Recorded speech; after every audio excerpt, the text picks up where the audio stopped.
تو پوری زندگی میں ہی کامیابی اس میں ہے کہ انسان وہ کرنسی کمائے جو کرنسی سب سے قیمتی ہے اور جو کبھی بھی ڈی ویلو ہونے والی نہیں ہے۔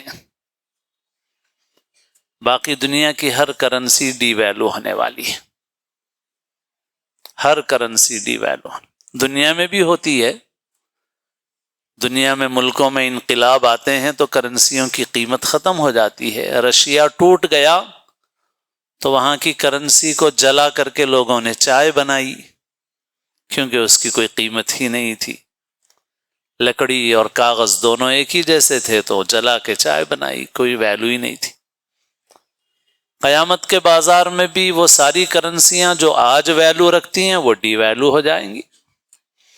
آج سونے کی ویلو بڑھتی جا رہی ہے تو ہمیں فکر ہے کہ بھائی سونے میں تبدیل کر لیں اپنی دولت کو، لیکن قیامت کے میدان میں سونا بھی کام نہیں آئے گا۔ کوئی حقدار دوسرے سے ملے گا کہ بھائی مجھے میرا حق دو، 100 روپے لیے تھے میرے، وہ کہے گا 100 روپے کے بدلے میں 1000 روپے لے لو، 1,00,000 روپے لے لو، مگر وہ لینے تیار نہیں ہوگا۔ سونا لے لو تو سونا لینے بھی تیار نہیں ہوگا، کیونکہ سونا ایسا پڑا ہوا ہوگا جیسے زمین پہ اس وقت مٹی پڑی ہوئی ہے، پتھر پڑے ہوئے ہیں، کوئی اس کو لینے والا نہیں ہوگا۔ تو عرض یہ کر رہا تھا، شروع میں جو بات عرض کی گئی تھی کہ فقہا کہتے ہیں مال کس کو دیا جائے بھائی؟ تو بھائی سب سے زیادہ عقل مند کو دیا جائے۔ تو سب سے زیادہ عقل مند کون ہے؟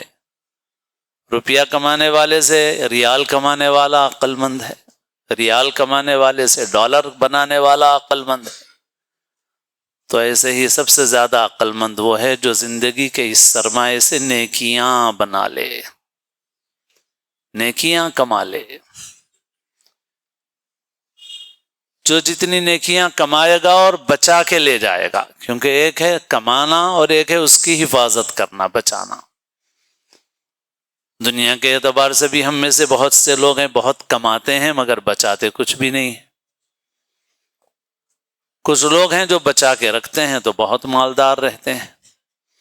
تو ایسے ہی نیکیاں کمائے اور پھر نیکیاں بچا کے لے جائے، کیونکہ بعض اوقات کمائے گا مگر بچی ہوئی نہیں رہیں گی۔ آپ صلی اللہ علیہ وسلم نے پوچھا تدرون مل مفلس، جانتے ہو مفلس کون ہے؟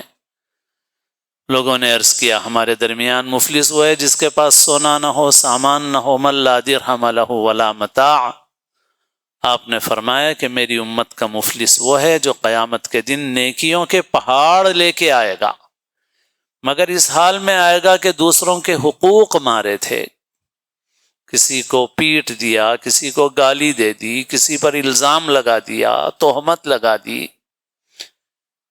کسی کا مال غصب کر لیا، تو حقدار آئیں گے، بولیں گے ہمارا حق دو، تو حق کائے میں دیا جائے گا؟ اس کرنسی میں دیا جائے گا جس کی ویلو ہے، یعنی نیکی۔